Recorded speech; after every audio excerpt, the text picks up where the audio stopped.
మట్టి విగ్రహాలను ఏర్పాటు చేసుకుని పర్యావరణాన్ని కాపాడుకోవాలన్నారు ఎల్బీ నగర్ డీసీపీ ప్రవీణ్ కుమార్. గణేష్ నవరాత్రి ఉత్సవాలను పురస్కరించుకుని Vasvik foundation LB Nagar division Rachakonda commissionerate పోలీసులు సంయుక్తంగా పోలీసులకు గణేష్ మట్టి విగ్రహాలను పంపిణీ చేశారు. బాధ్యతాయుతంగా గణేష్ ఉత్సవాలను నిర్వహించుకోవాలని సూచించారు. పోలీసులకు సిటీ వాసులు సహకరించాలన్నారు డీసీపీ ప్రవీణ్ కుమార్.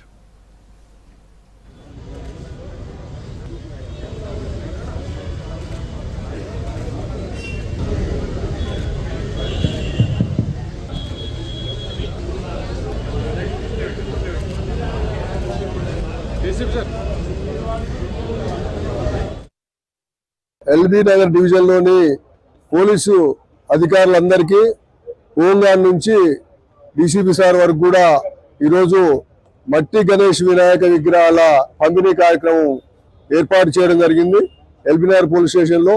ఈ కార్యక్రమం పెద్ద ఎత్తున తీసుకొని మా పోలీస్ పర్సనల్ నిరంతరము వాళ్ళు డ్యూటీలో ఉండి వాళ్ళు ఆ విగ్రహాలని కొనేంత సమయం కానీ లేకపోతే ఆ ఖర్చు పెట్టేంత ఇది కానీ ఉండకపోవచ్చు. అందువలన దీన్ని స్ఫూర్తిగా తీసుకొని ఇతరులు కూడా పర్యావరణాన్ని పరిరక్షించేందుకు పూనుకుంటారని మేము ఆశించి ఈ కార్యక్రమాన్ని తీసుకోవడం జరిగింది. ఇందుకు మా మిత్రులు నరేష్ ప్రజాపతి గారు వాస్విక్ ఫౌండేషన్ వారు సహకరించి ఈ కార్యక్రమాన్ని పెద్ద ఎత్తున నిర్వహించడానికి తోడ్పాటు అందించినారు. వారికి ధన్యవాదాలు తెలియజేస్తున్నాను.